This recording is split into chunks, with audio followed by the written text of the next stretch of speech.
for standing by. This is the conference operator. Welcome to Aritzia's second quarter 2026 earnings conference call. As a reminder, all participants are in listen-only mode and the conference is being recorded. After the presentation, there will be an opportunity to ask questions. To join the question queue, you may press star then one on your telephone keypad. Should you need assistance during the conference call, you may signal an operator by pressing star then zero. I will now turn the conference over to Beth Reed, Vice President, Investor Relations. Please go ahead. Thanks, operator, and thank you all for joining Aritzia's second quarter fiscal 2026 earnings call. On the call today, I'm joined by Jennifer Wong, our Chief Executive Officer, and Todd Ingledew, our Chief Financial Officer. As a reminder, please note that remarks on this call may include our expectations, future plans, and intentions that may constitute forward-looking information. Such forward-looking information is based on estimates and assumptions made by management regarding, among other things, general economic and geopolitical conditions, as well as the competitive environment. Actual results may differ materially from the conclusions, forecasts, or projections expressed by the forward-looking information. We would refer you to our most recently filed Management's Discussion and Analysis and our annual information form, which include a summary of the material assumptions as well as risks and factors that could affect our future performance and our ability to deliver on the forward-looking information. Our earnings release, the related financial statements, and the MD&A are available on SEDAR+ as well as the Investor Relations section of our website. I'll now turn the call over to Jennifer. Thanks, Beth. Good afternoon, everyone, and thank you for joining us today. I'm delighted to share that our results for the second quarter of fiscal 2026 exceeded the outlook we provided in July across sales and margins. Trends in July and August surpassed even our highest expectations as we fueled exceptional broad-based strength across channels and geographies. This was driven by continued robust demand for our high-quality, beautiful products as our summer assortment seamlessly transitioned to the launch of our fall campaign, which began at the end of July. This, combined with our strong inventory position, strategic marketing investments, and new boutique openings, drove a 32% top-line increase over last year. We achieved net revenue of $812 million in the second quarter, well above the top end of our guidance range. We're extremely pleased with our performance in both channels, with net revenue increasing 34% in retail and 26% in e-commerce. Comparable sales grew an outstanding 22%, fueled by double-digit positive growth in all channels and all geographies, led by our U.S. e-commerce business. Our performance in the United States continued to drive our overall results. In the second quarter, we generated a 41% increase in U.S. net revenue, underscoring the strength and growing awareness of the Aritzia brand. Our results were fueled by the strong performance of our new and repositioned boutiques over the last 12 months. In addition, elevated demand for our products drove continued momentum in e-commerce, which we supported through strategic investments in marketing. We also generated outstanding comparable sales growth in our existing boutiques. During the quarter, we continued to focus on driving brand awareness and fueling the growing appreciation for our everyday luxury offering. We've seen outstanding new customer growth in the United States, where our base of loyal clients expands quarter after quarter.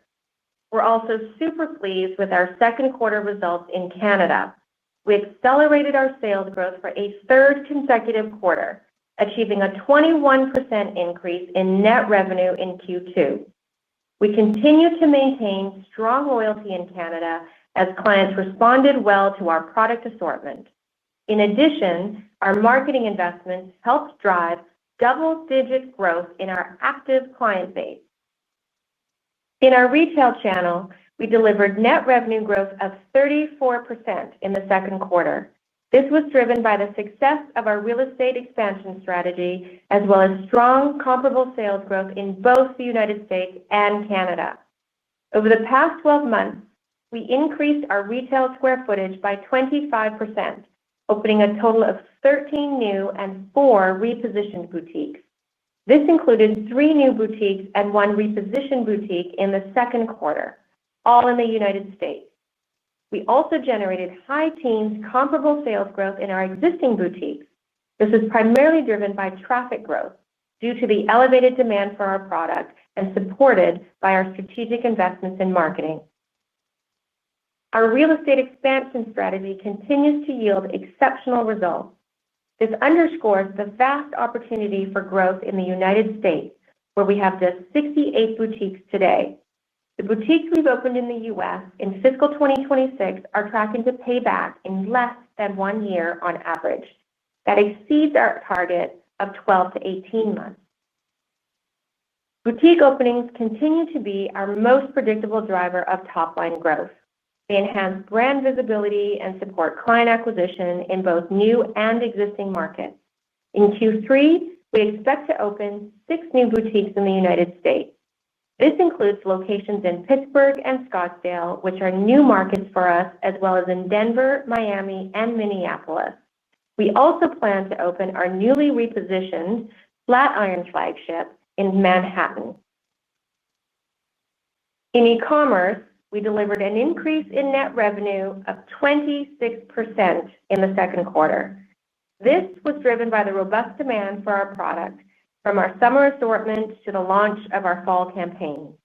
Notably, our focus on full funnel marketing fueled an increase in website traffic of nearly 50% in the United States. In addition, we benefited from site enhancements, operational improvements, and higher omni-channel engagement. In late August, we launched our new and improved international e-commerce platform. The site offers an enhanced shopping experience, which is fueling higher revenue growth through increased conversion. Its performance in the first 6 weeks has meaningfully exceeded our expectations, and we're confident we'll hit our target to triple sales within 2 years or less. And that's before we've even launched any dedicated marketing, which is still to come. In addition, I'm excited to report that we're on track to launch our mobile app later this month. The Aritzia app is the introduction of an entirely new shopping channel for our clients. It will place curation, styling expertise, and our quality product right in their hands. These new platforms provide clients with greater access to our product assortment while reducing friction, increasing conversion, and most importantly, further fueling the momentum in our e-commerce business. Turning now to product, throughout the second quarter, demand for our assortment was broad-based across multiple categories. We saw an outstanding response to our fall launch across all geographies as clients responded well both to our iconic franchises and our new styles. These included exciting new colors and prints. Due to the success of our spring-summer styles and focus on seasonal transitions, we drove stronger, full-price selling year over year. In addition, we remain well-positioned with the right inventory in the right place to drive sales. Looking ahead, new winter styles and exciting drops and collaborations will surprise and delight our clients.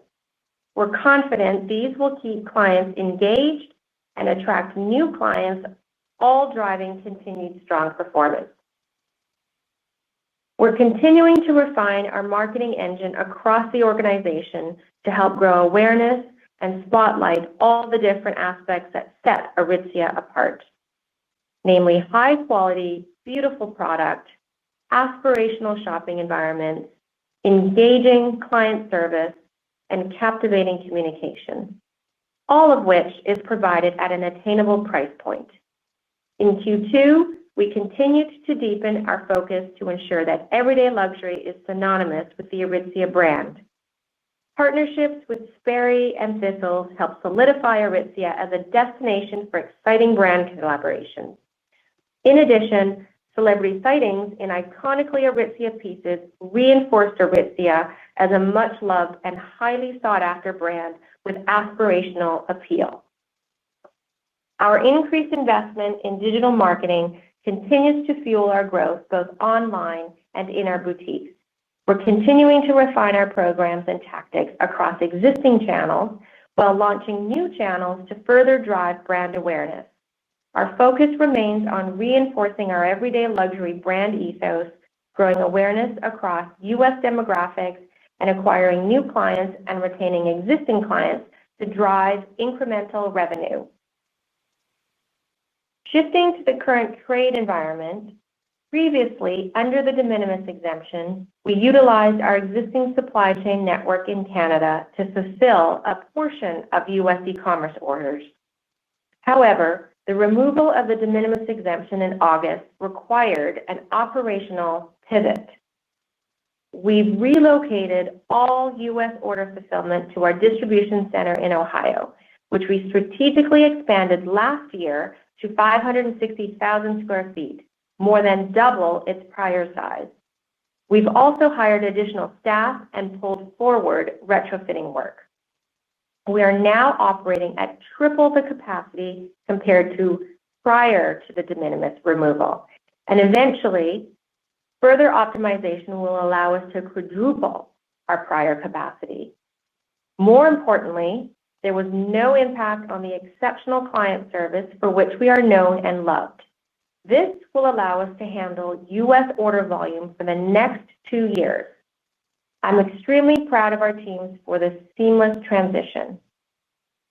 Despite headwinds from the elimination of the de minimis and higher reciprocal tariff rates on Vietnam and Cambodia, our proactive mitigation strategies and strong revenue growth have positioned us very well. As a result, our margin outlook for fiscal 2026 is unchanged at 15.5 to 16.5%. We're leveraging our agile global supply chain to minimize tariff exposure where possible. We continue to expect our China sourcing mix to be in the mid-single digits, if not lower, for spring 2026. We've also received cost-sharing support from our long-standing supplier partners. In addition, we're continuing to focus on smart spending and IMU improvement, two key multi-year initiatives to drive margin expansion. We continue to navigate macro developments from a position of strength. The fact that we're still growing our margins this year in spite of these developments speaks to our agility and ability to execute with excellence.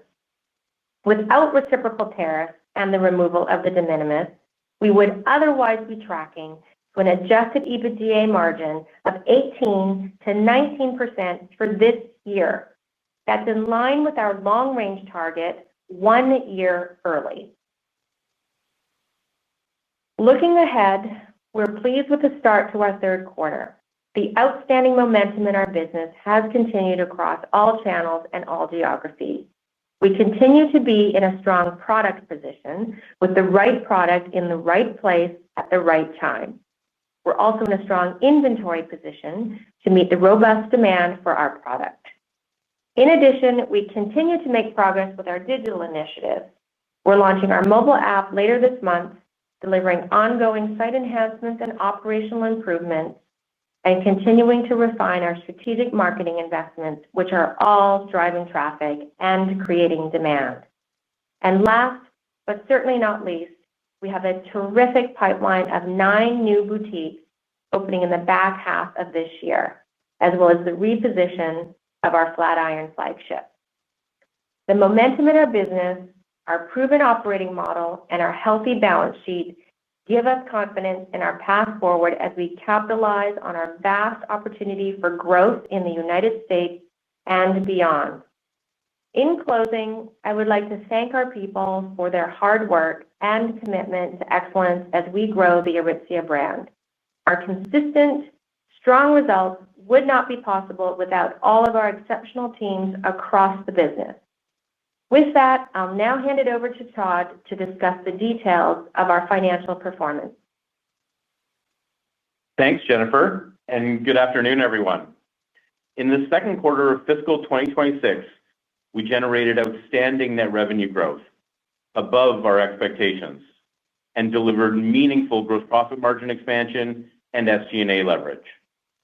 This resulted in over 600 basis points of improvement in our adjusted EBITDA margin and adjusted net income per diluted share that nearly tripled compared to the second quarter last year. Turning to the details of our performance, we delivered net revenue of $812 million in the second quarter, an increase of 32% from last year. This was above our guidance range of 19% to 22%, as trends accelerated meaningfully in the back half of the quarter. Comparable sales grew 22%, driven by double-digit growth in all channels and across all geographies. Here's what drove this strong performance. First, our summer product performed extremely well, and we saw an exceptional response to the launch of our fall product in late July, supported by our strong inventory position. Our growth was further fueled by a 25% increase year-over-year in total retail square footage. And finally, our increased investments in digital and brand marketing resulted in significant traffic growth across both channels. All of this manifested in a meaningful increase in active clients.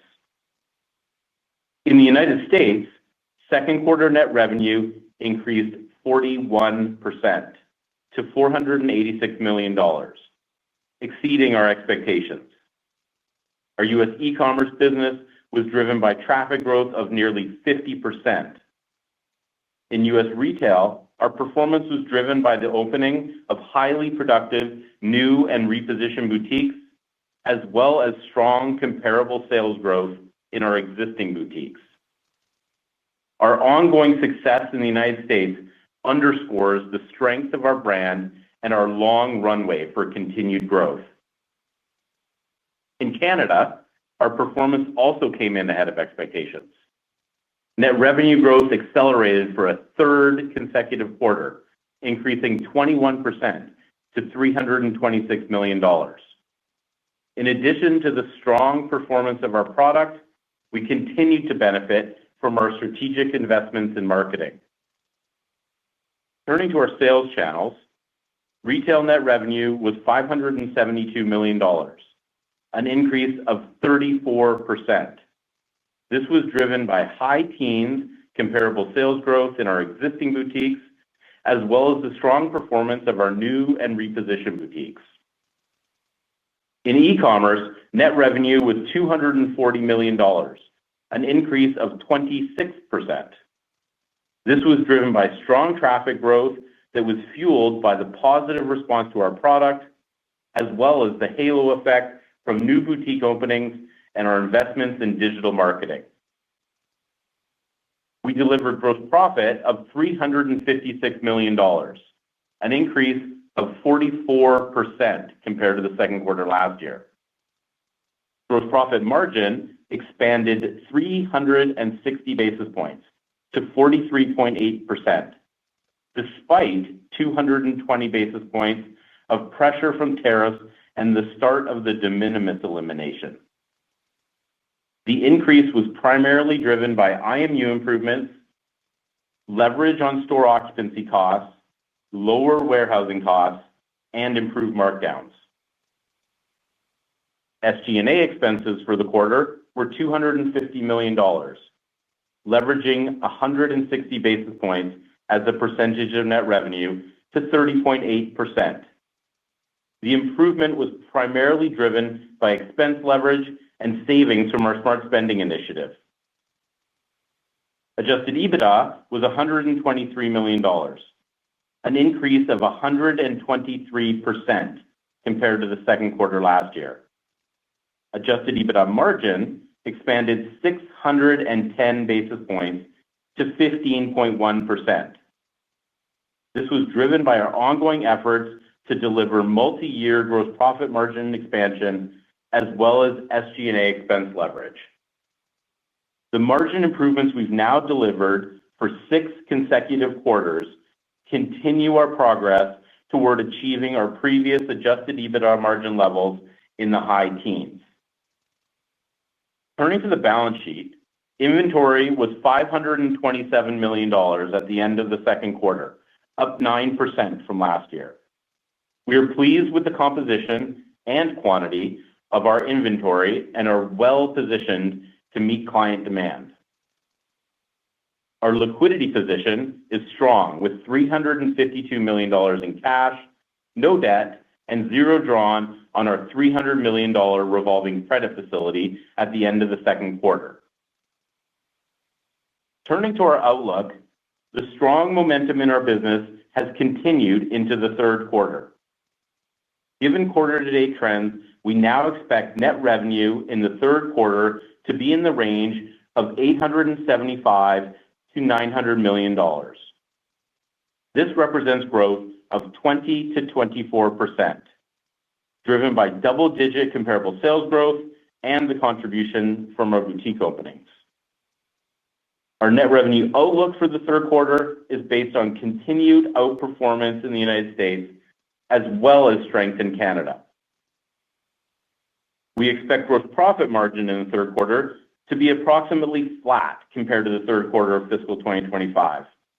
This is driven by IMU improvements and leverage on store occupancy costs, offset by approximately 400 basis points of pressure from tariffs and the elimination of the de minimis exemption. We forecast SG&A as a percentage of net revenue to also be approximately flat compared to the third quarter last year, as strategic investments in projects to support our growth are offset by expense leverage. Given our year-to-date performance and improved expectations for the second half of the year, we are raising our net revenue forecast for the full fiscal year to the range of $3.3 to $3.35 billion, representing growth of 21 to 22% from fiscal 2025.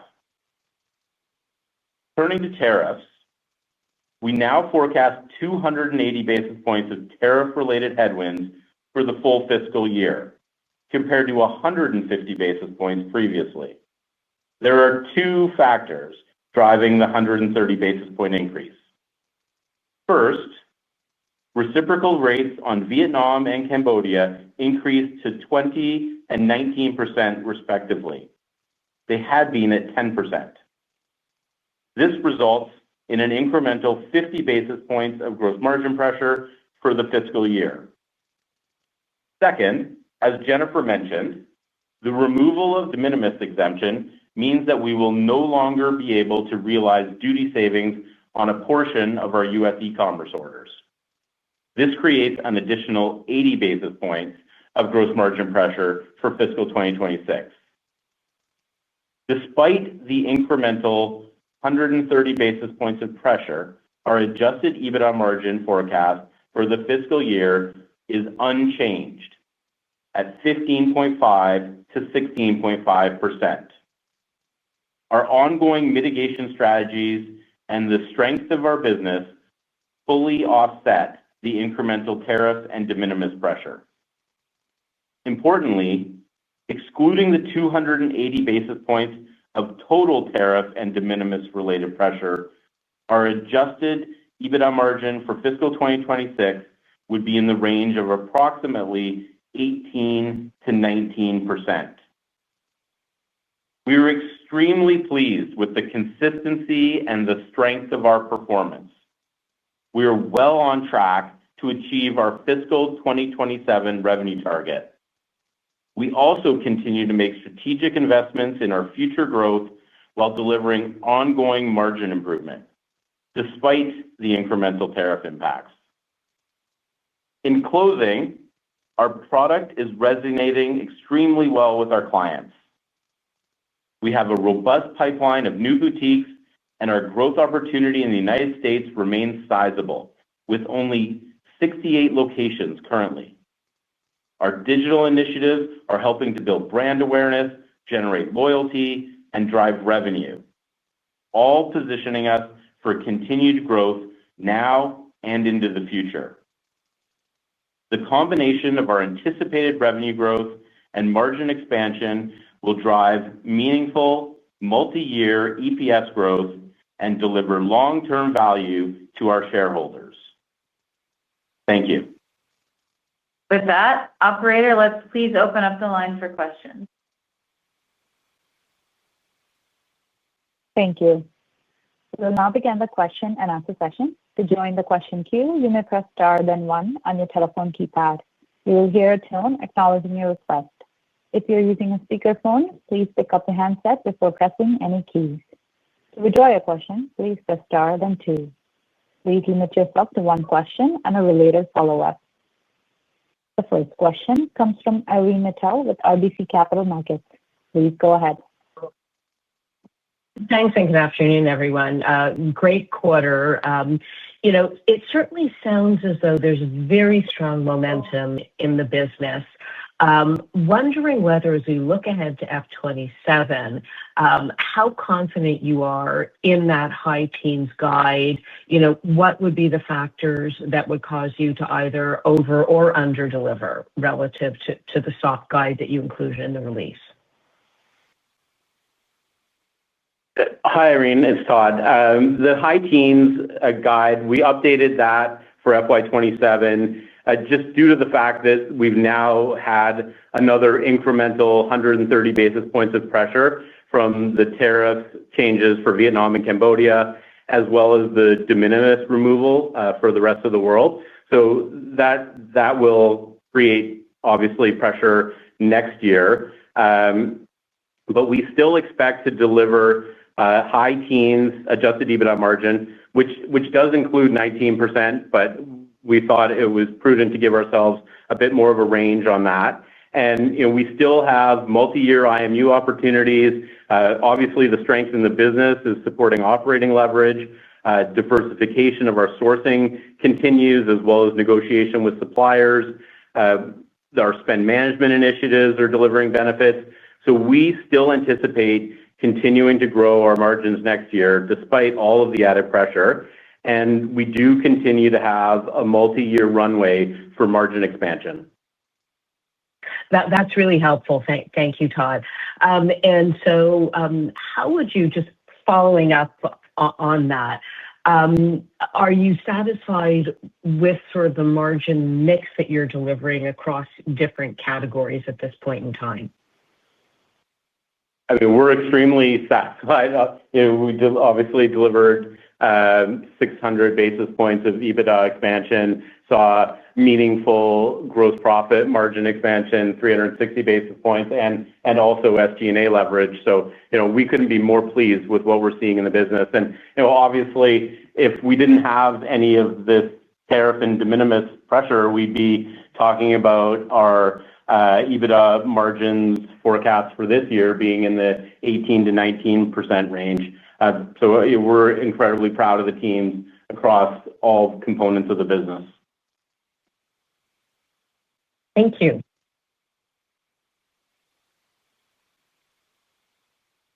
The next question comes from Martin Landry with Stifel. Please go ahead.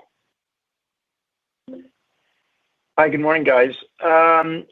Todd, I would like to touch on your cash balance. You guys are exceeding expectations, your own expectations for a couple of quarters now, and your cash is building up.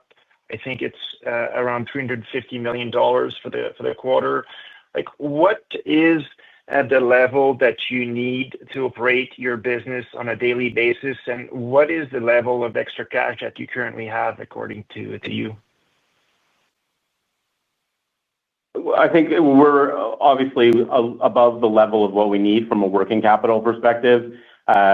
Anywhere between $100 and $200 million would be a comfortable position from a working capital perspective, depending on the time of year. But we have started repurchasing shares last quarter during the open trading window. We purchased 200,000 shares under the NCIB, and we actually also purchased 250,000 shares to use for the settlement of our RSUs that we're vesting this year. So we have actually purchased back meaningful amount of shares in the last several months, and we continue to target offsetting our option dilution for the year, and at a minimum buying back about 1 million shares.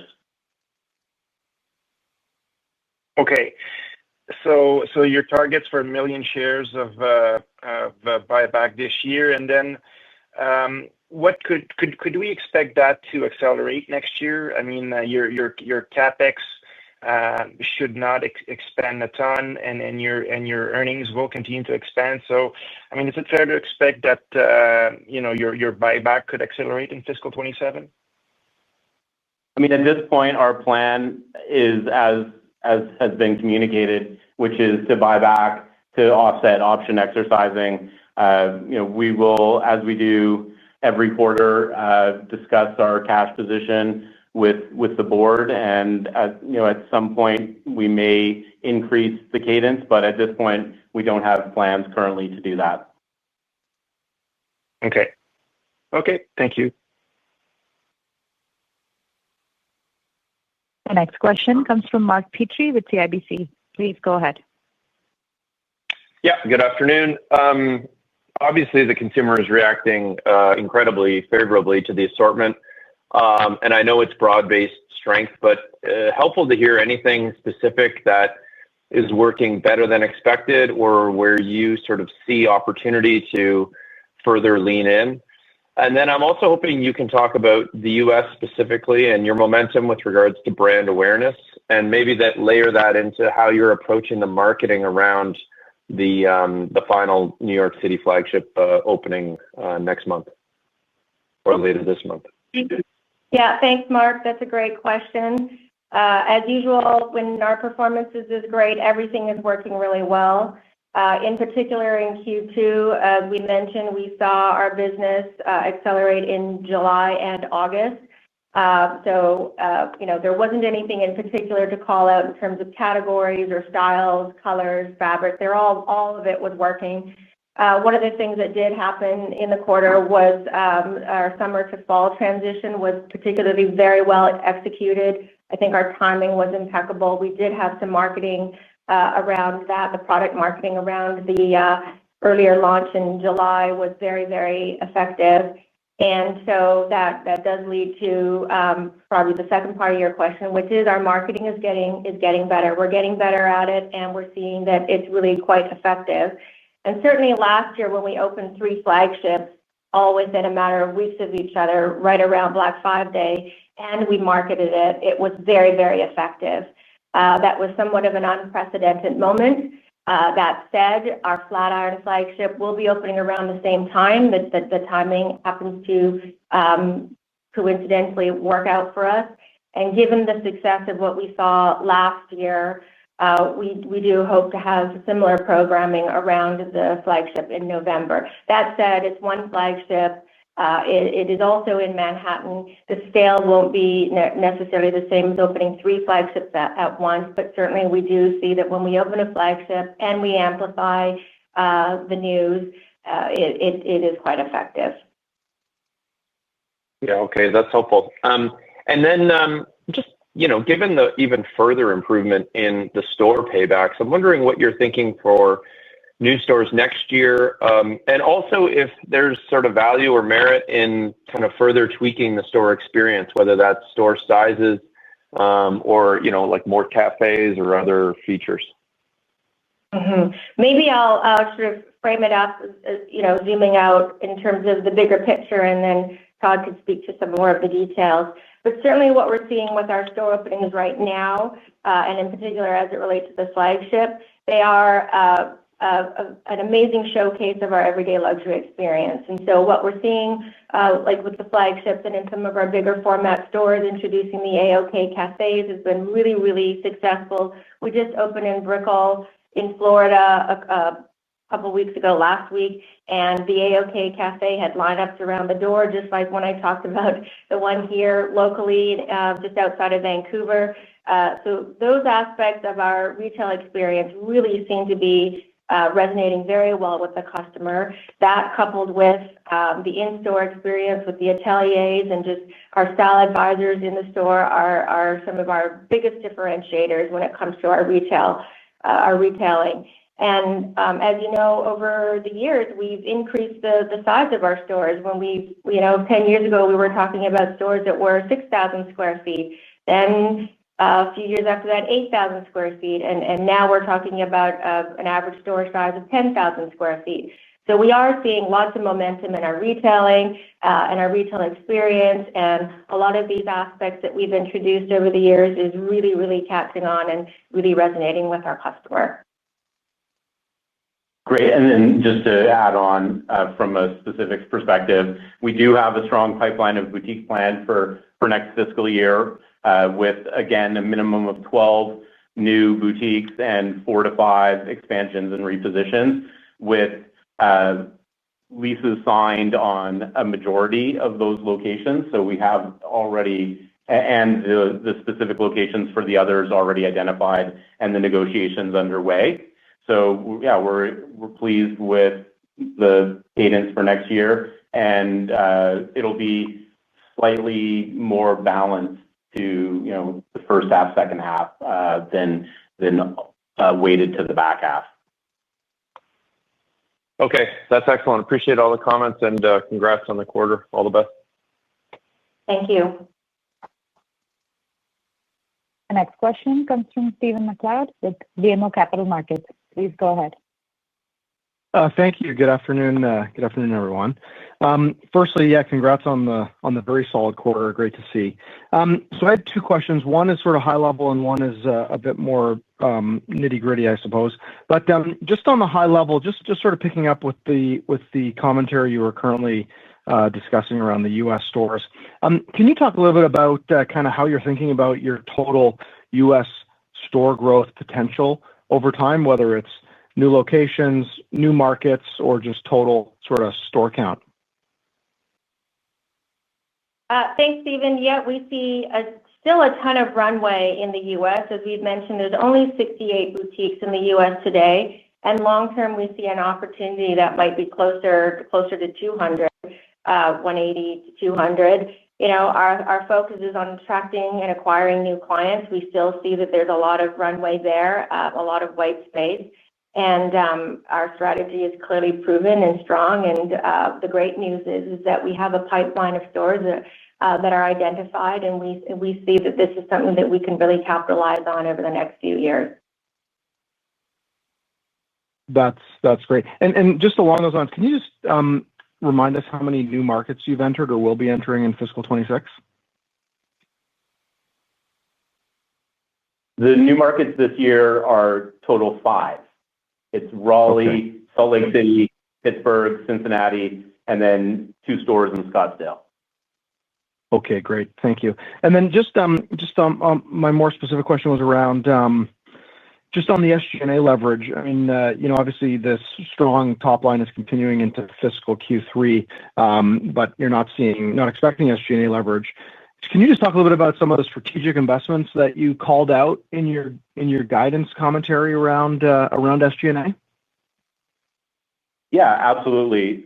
So one is the distribution center here in Vancouver, where we have both capital and expenses related to that project. So there's incremental investment happening there compared to the prior year. And then we just have a number of projects underway that are across the business, whether that be RFID, merge planning software, ongoing investments in digital. We have workforce planning software development underway. Really just improving on our world-class infrastructure and just as it works out, the cadence between our project spend in Q3 and Q4 last year wasn't at the same level as the project spend for the back half of this year. Okay, that's helpful. Thanks, Todd. Thanks, Jennifer. Appreciate it. Congratulations. Thank you. As a reminder, please limit yourself to one question and a related follow-up. The next question comes from Dylan Carden with William Blair. Please go ahead. Okay, thanks. It seems sort of a not insignificant piece of the acceleration over the last 3 quarters is in part some of the incremental marketing and obviously the awareness boost you're getting from the flagships. I'm just curious, you had a comment in there about sort of the meaningful increase in active customers, and Todd, I think some of your last comments touched on sort of loyalty. Do you have a read, or are you sort of confident in the profile quality of some of these customers that are coming into the business quick? And then, particularly as you have a view to lapping 20+% comp on the back end of this. Presumably, you keep marketing at a similar level, you gain efficiencies. But anything around kind of how you're thinking about how these customers roll forward would be helpful. Thanks. Thanks, Dylan. That's a very good question, and I do appreciate it. I just want to reframe something before I get into the marketing aspect, because it does, ultimately our business is driven by product, and the reason why our business is so good is because we have what the customer wants, and our product is resonating extremely well. So, I just want to start off by saying the assortment is performing exceptionally well. And then, of course, the marketing amplifies that. And yes, we have introduced more marketing in the last year and a half, and we are getting better at it. And certainly it's driving, we're looking at full funnel marketing. So it's driving brand awareness at the top of the funnel and then driving traffic and conversion at the bottom of the funnel. It's kind of classic. And, I guess what is really the headline here is that the new customer growth is a combination of both boutique openings and the marketing. And the great news is that this is a customer that's very consistent with our existing active client base, meaning that it is a high quality customer. And we have enjoyed and benefited from a very loyal customer for decades now. And what we're seeing is a very similar customer. And in particular, what we love is when a young customer discovers Aritzia, falls in love with our brand, and continues to grow with us for many years to come. And certainly we've been able to attract this customer, and we are seeing the new customer come back. So I think all of those points point to that it's all working, starting with having great product that then we can tell people about and amplify through our store openings and marketing. Certainly, and there's a huge difference between acquiring a customer with product and with a discount, so I appreciate that. And the last one for me, I assume that we're going to hear a lot about sort of a warm fall in the United States come earnings season, and it sounds like between pulling forward your fall launch and kind of the trends continuing in September, you're not seeing any of that. And I just was hoping you could sort of square that circle for us. Yeah, another great question. We have had some internal conversations about the weather, and certainly with the 30 degrees Celsius, 30 degrees, 30 degrees in the east in Toronto as of late, that does affect the product mix. But the great thing about us, as we've said in the past too, is that we have such a broad assortment that we sell more sweaters instead of jackets when it's a little warmer. We did have some great transitional pieces. And so maybe some of the outerwear, even though the outerwear is selling and a lot of folks are buying that early to get a jump on the season, we do have things that suit the weather. And so I would say on the whole, we're not going to be citing weather. We're not citing weather at all right now in terms of the performance of our business. Clearly, you can see that we have many other things going on that allow us to perform the way that we are. So, really, that's not a factor for us. Appreciate it. Nice work, guys.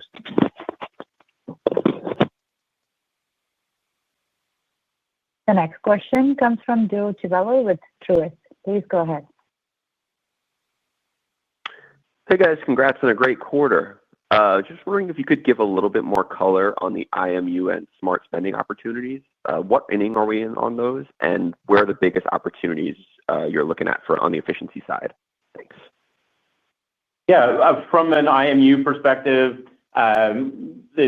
obviously we have benefits from cost improvements with negotiations with suppliers, sourcing, relocations. As we grow and scale, we just have more and more negotiating power. So that's a key benefit that we're seeing on the IMU side. Our seasonal pricing adjustments would obviously be another.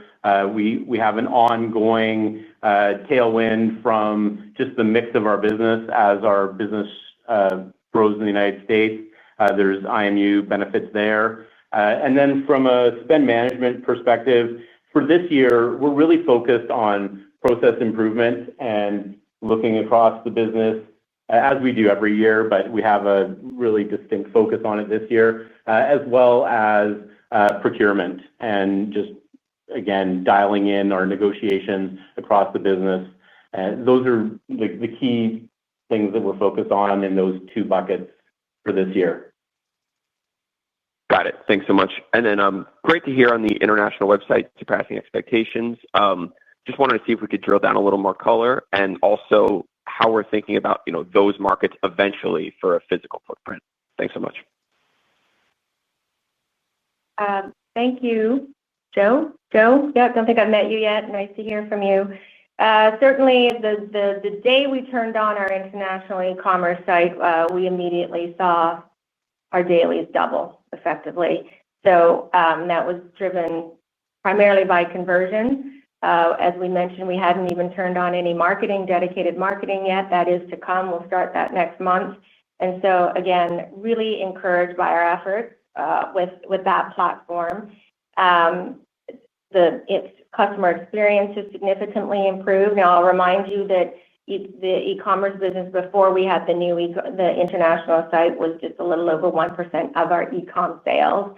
So we're not talking about big dollars here, but certainly seeing that there is worldwide demand for Aritzia and everyday luxury in our products, and it's quite, again, it spans over 3 different continents in terms of where our top countries are. So I think it's very encouraging. It's still obviously early days, but it's very encouraging because what this is helping us with is, we continue to gather more data about, how we could perform beyond the borders of Canada and the U.S. And I think it's just a really good start for us to continue to monitor. Awesome. Thanks so much. Yes, great to talk to you for the first time as well. Nice to talk to you. The next question comes from Michael Glenn with Raymond James. Please go ahead. Hey, thanks for taking the questions. Maybe just first, Jennifer, can you maybe give some thoughts on the mobile app launch, what you would expect? Do you expect this to be a contributor to sales, like how you think about increased in spending per customer? Anything along those lines that you think will happen with the mobile app launch? Yeah, thanks, Michael, for raising that. We're all very excited about the mobile app that's scheduled to launch at the end of this month. I've talked about it now for a few quarters about it being our digital flagship. So just like our boutique flagships have been a huge brand propelling marketing vehicle that again, they showcase everyday luxury. They offer a great product assortment. The same thing goes for our mobile app. It will certainly drive brand awareness. I believe it will be a best-in-class experience. It completely embodies the everyday luxury ethos. And I see this being a vehicle for driving frequency among our existing base of clients as well as a growing base of clients. And so we do envision a meaningful amount of our digital business running through the mobile app. Obviously, it hasn't launched yet, so we can't really talk too much about what that is, other than we know that our peers do have anywhere between 20% to 40% of their business running through their app, and we always pride ourselves on being best in class. So, right now, when we launch it, it's going to be about the downloads. It will be about monitoring the downloads. That'll be a great early indicator as far as the potential for the app. And it's an iterative kind of process in terms of making sure that we keep up with interesting releases and engaging releases. And so we'll be able to report more once it's launched, but right now, very excited for the launch and monitoring the downloads. Okay, thank you. And just on the store fleet, I know we talk about store openings a lot, but what's the opportunity for renovations and relocations within the store fleet right now? And are you able to give any indications what that type of activity, like how much it contributes to top line, what some of the paybacks are on those type of investments, how they impact square footage? Anything you can add there? Yeah, I mean, hi, Michael. It's highly dependent, obviously, on the type of relocation you're talking about. Last year when we relocated our Soho and Fifth Avenue stores, we had meaningful expansions of square footage, and this year we have the Flatiron store. But our typical expansion would be moving from, say, 5,000 to 7,000 square feet to maybe 10 to even 15,000 square feet, and it's very dependent. So it doesn't. I wouldn't say there's one tried tested rule on that.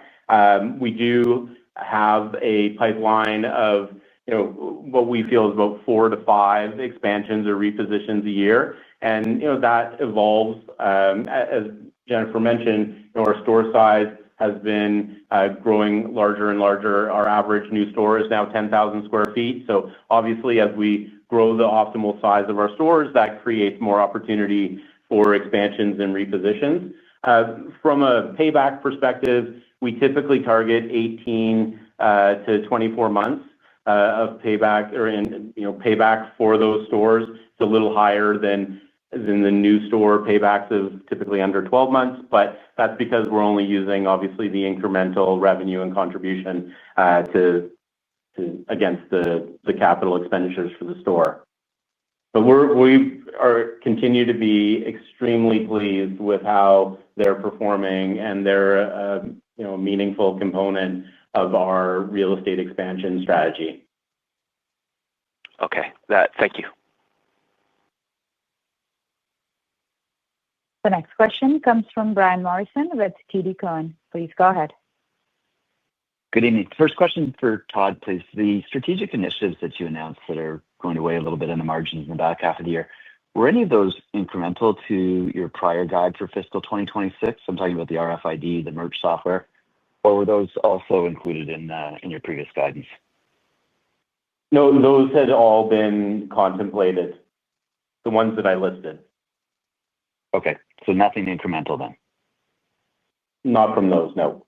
We have incremental projects, but they're not ones that I just listed. Okay. I guess the second question is for Jen. You have many top-line category drivers, including the mobile app that you just talked about, and clearly your product's resonating very well. But absent in terms of your revenue drivers or potential offsets to the tariff pressures, anything about price increases, I'm just wondering how you think about that lever. Yeah, again, fair question. We are thinking about pricing the same way we always think about pricing, which is our pricing strategy is to uphold everyday luxury. It is not based on tariffs. So we will continue to do what we've always done, which is we do evaluate our pricing every season. It's on a seasonal basis. It's very important that our priorities stay true to that everyday luxury value proposition. That said, any pricing actions we take is more part of a broader IMU improvement initiative that Todd referenced. I think I've referenced it as well. That's a multi-year initiative that involves cost savings negotiations as well as pricing action. Okay, thank you very much. The next question comes from Mauricio Serna with UBS. Please go ahead. Great. Good afternoon. Thanks for taking my questions. First on Canada, could you talk a little bit more about what kind of customer, describe a little bit more about the new customer that you're having there, because it's pretty impressive considering that the brand's in there for over 40 years. So more curious to hear about the type of customer that you are attracting, and then maybe could you just talk about for fourth quarter, what is the implied comp range that you are contemplating in your current guide? Thank you. Thanks, Mauricio. I'll take the first part, and then maybe I'll let Todd take the second part. Regarding the new customer in Canada, I guess I'll start off by saying we continue to attract the same sort of profile of customer. Remember that we have a very, very broad appeal across 3 generations, effectively, Gen Zers, Millennials, Gen Xers, and so the majority of our customers do tend to be in the Gen Z Millennial category. So as I alluded to earlier in the call, when a younger customer discovers Aritzia and falls in love with our brand, and they become a very, very loyal customer and continue to grow with us. So in spite of being in Canada now for over 40 years,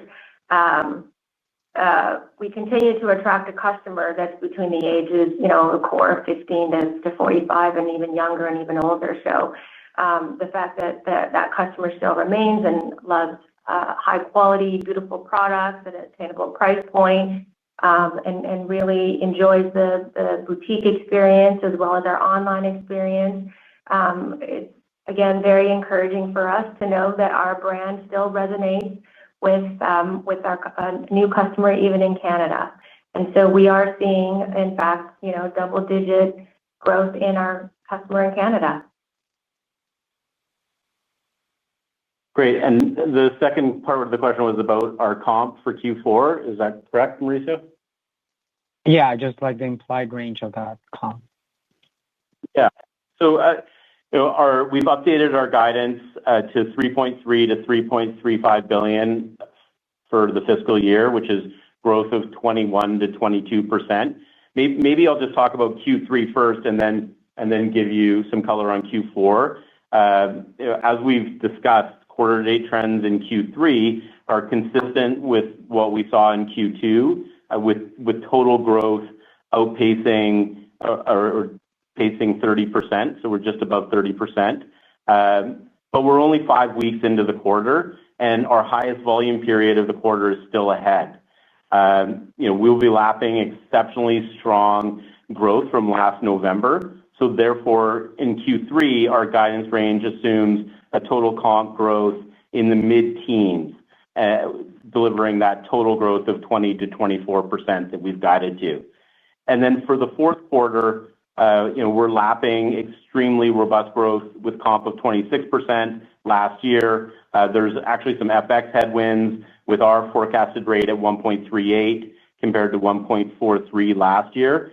And there's also some conservatism, but our Q4 guidance assumes mid-single-digit comp growth and high single-digit total growth for Q4. But I mean, I think it's important to remember that we do have great momentum in our business, and I don't know if you want to go into some of the things that we're doing. Let me just remind everybody that we're definitely set up to succeed with all the elements in place to deliver in the back half of the year. We talk about it a lot, but let me just run through it all. It starts with product, having the right product in the right place at the right time. Our product assortment is outstanding right now. I love seeing it in the stores. It absolutely merchandises and presents well. We're hearing anecdotally, as well as obviously through our sales results, that it's resonating well. We are in an excellent inventory position between what's on hand, on order, in transit. We are in an excellent inventory position. We have 9 boutiques opening in the back half of the year, 6 of which are in Q3 alone. That includes the flagship in Flatiron. As we said before, our new boutiques are the most predictable driver of top-line growth.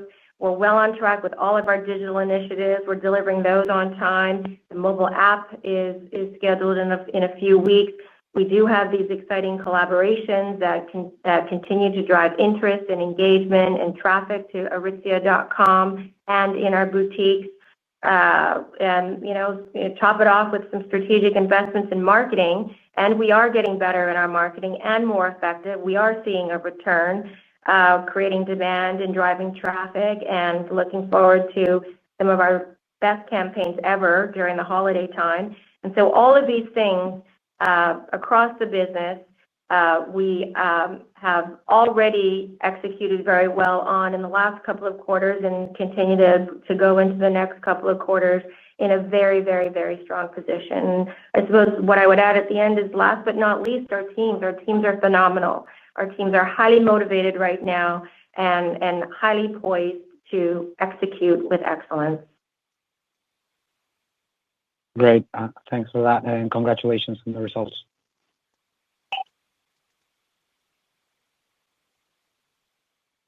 The last question comes from Chris Lee with Desjardins. Please go ahead. Good afternoon, and thanks for all the great discussion so far. I want to just maybe ask about your EBITDA margin guidance for the year. I guess first, at a very high level, what needs to happen for you to achieve the higher end of your guidance, and then maybe vice versa, what should happen to get you to the lower end of your guidance for the year? Yeah, I mean, I would just simply put that to the revenue and leverage at the top end of the range from higher revenue, and the bottom being more reflective of the lower part of our range from a revenue perspective. We obviously have all of our mitigation strategies in place that are what's helping us offset the increased tariff pressure, and why we've been able to keep the adjusted EBITDA range for the year unchanged at 15.5 to 16.5. But it's predominantly the revenue range that would push us both up and down. Okay, that's helpful. And maybe just a follow-up. If I do the math correctly, just based on your guidance, it would imply Q4 EBITDA margin might be down kind of in that 100 to 150 basis point, depending on your assumption. Is that directionally correct? That's what you're saying? I mean, we're expecting flat, both gross profit and SG&A in Q4 also. Okay. It's really unfortunately, the other income. I hate to bring that up, but it's the other income that we benefited meaningfully in Q4 last year because of the exchange rate strength in Q4 last year. We can take that offline, but that's really what's driving the change in the fourth quarter. Okay, that's very helpful. That was what I was trying to ask. Okay, no, thanks very much. No problem. This concludes the question and answer session and today's conference call. Thank you for joining, and have a pleasant day. You may now disconnect your line.